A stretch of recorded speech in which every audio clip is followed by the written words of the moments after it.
Croyez-vous que c'est possible au Québec de faire un projet comme celui-là et de devenir un leader dans le monde? Est-ce qu'on a déjà réalisé des choses, des grands projets qui démontrent qu'au Québec, on a la capacité de faire... La baie James, l'Hydro-Québec, on est reconnu mondialement pour ce qu'on a fait sur ces plans-là. En 1962, après une élection quasi référendaire, en fait, sur une question d'appropriation de nos ressources, on a lancé un immense chantier extrêmement puissant qui a créé une génération d'ingénieurs, de monteurs de ligne, une compétence extraordinaire qui s'est appelée Hydro-Québec. On a toute l'expertise. Il n'y a rien qui nous empêche. Il n'y a pas de miracle. C'est uniquement prendre le moteur roue puis le mettre sur un rail. Il n'y a pas de mystère. Là. Le projet de monorail, ce qui est intéressant, c'est que dans le fond, c'est un projet qui peut allier transport des passagers et transport du matériel de façon à développer une expertise québécoise. On a déjà des génies du transport, que ce soit comme Pierre Couture, comme Raymond Deshaies, comme Pierre Langlois, comme des gens l'IREC qui veulent développer ça. Et ça fera en sorte qu'on développerait des industries d'assemblage. Je veux dire, on a Bombardier qui est dans notre cours, qui sont parmi les plus grands fabricants de trains et d'avions au monde, puis on ne serait pas capable de faire ça. C'est ridicule, c'est parfaitement ridicule. Quand le réseau des ingénieurs entérine un projet de monorail, c'est 95 des ingénieurs en connaîtraient moins que le maire de Québec. Ça illustre à quel point il y a des gens qui disent vraiment n'importe quoi. Plutôt que de gaspiller notre électricité à la vendre à perte aux Américains, c'est aussi bien de la mettre dans les monorails, dans des véhicules électriques, dans le transport collectif électrique. Le projet de monorail, c'est le meilleur système de transport collectif au monde. C'est surélevé à 10 mètres et donc c'est écologique, c'est économique à construire parce que c'est motorisé par des moteurs roues. Les moteurs roues sont puissants tout en étant légers. Un moteur roue équivaut au moteur d'une voiture Corvette. Donc, vous avez 16 moteurs roues. Ça fait en sorte que chaque véhicule qui voyage sur ce système peut atteindre 250 km en 30 secondes. Ça coûte beaucoup moins cher qu'un TGV, c'est facile à comprendre, parce que la structure, on la met dans le milieu d'une autoroute. Alors, dans le milieu d'une autoroute, on n'a pas d'expropriation. On n'a pas de viaduc non plus à construire pour traverser la voie de monorail parce que, justement, le fait qu'il soit haut, c'est qu'il peut traverser, enjamber les viaducs. Donc, pas de viaduc à construire, très peu de travail au sol parce qu'il y a une base à tous les 50 mètres pour les pylônes, alors qu'un TGV, c'est 15 mètres de large, 2 mètres de profond par 250 km de long.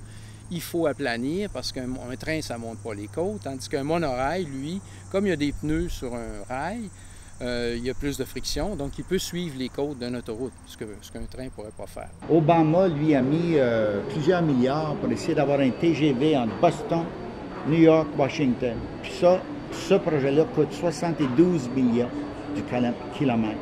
Donc, quand nous, on va arriver avec notre monorail, on va être extrêmement compétitif. On va être compétitif partout. Combien coûte du kilomètre le monorail? Actuellement, selon l'IREC, ils estiment le coût, ils ont fait une étude entre Québec et Montréal, ça coûte 12 millions. Puis tous les autres prolongements, par exemple au Saguenay, à Sherbrooke, tout ça, 9 millions. Ici à Québec, là, entre Lévis et Québec, plutôt que d'avoir un tramway, comme M. Labombe suggère, qui va coûter 60 millions du kilomètre, qui va aller très lentement, il pourrait avoir un monorail fixé au pont. C'est pas lourd, ça, 15 tonnes. C'est rien sur un pont qui, déjà, comme le pont de Québec, peut soutenir des milliers de tonnes de marchandises à 10 rames de train. T'sais. Si vraiment on est capable de réussir ça sur le plan juridique et en faire une coopérative, puis assurer la pérennité de l'entreprise, je trouve ça formidable.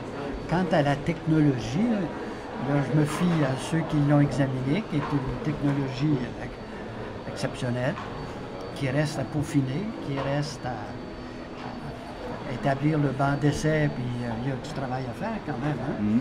Mais c'est vraiment, là, on a des brevets là-dessus qui sont québécois, qui nous appartiennent aussi. Ça aussi, c'est quelque chose d'extraordinaire, parce que vous oubliez que ces brevets-là, quand on aura fait le projet québécois, ils peuvent se commercialiser pour d'autres pays qui seraient intéressés à acheter C'est la ça. technologie, et ça vaut cher. Ça vaut très Surtout cher. quand on est capable de démontrer par le laboratoire québécois que chez nous, ça fonctionne. La Caisse de dépôt a investi plus de 2,5 milliards dans les aéroports du Royaume-Uni. On ne voit pas pourquoi une occasion d'investir dans l'infrastructure de transport collectif du Québec pourrait s'avérer plus aventureuse. La coopérative, c'est pour réunir une mise de fonds, j'imagine? Oui, oui, oui, Oui, mise de fonds pour le poids politique, mais aussi pour faire en sorte que l'entreprise demeure au Québec et profite aux Québécois. Et donc, ça serait conditionnel. Là. Ah, c'est... Non, mais s'il y a une contribution citoyenne importante, c'est gênant à l'État de dire « moi, je ne contribue pas ». Oui, c'est ça aussi, oui. On peut aller au niveau municipal, on peut aller au niveau régional, on peut Oui. aller au niveau national. Oui. Mais déjà qu'on ait l'appui citoyen, c'est déjà beaucoup. Oui. Et à combien vous évaluez l'appui que le projet pourrait aller chercher à moyen terme? Ben, on n'a pas d'études qui sont faites là-dessus, mais spontanément, on en compte déjà des milliers. Là. Ben moi, j'ai 40 000 personnes qui sont inscrites sur le site, là, puis il y en a plusieurs qui écrivent. Je suis débordé depuis que M. Belland est au conseil d'administration. Donc, il me demande quand ça va être lancé. Là. Je veux contribuer. Il y a un enthousiasme phénoménal. Puis on pense que c'est raisonnable de parler de 100 000 membres. Sur le plan de la fierté québécoise, je trouve que ça va donner un petit coup Et qu'on a tabarouette. perdu. Ça, c'est vrai. Hein? Ça, c'est vrai. On a perdu au cours des dernières années comme Oui. si on n'était pas très efficace. Ouais, c'est ça. On se fait dire toujours, ben, il se passe rien, ça ne marche pas au Québec. Un projet national comme celui-là, surtout si l'État l'appuie, puis on sait qu'on a déjà des ministres qui sont très intéressés, des maires qui sont très intéressés, ça peut créer quand même un climat d'un coin de pays qui se réveille puis qui se dit, nous autres, on est capable de faire des grandes choses.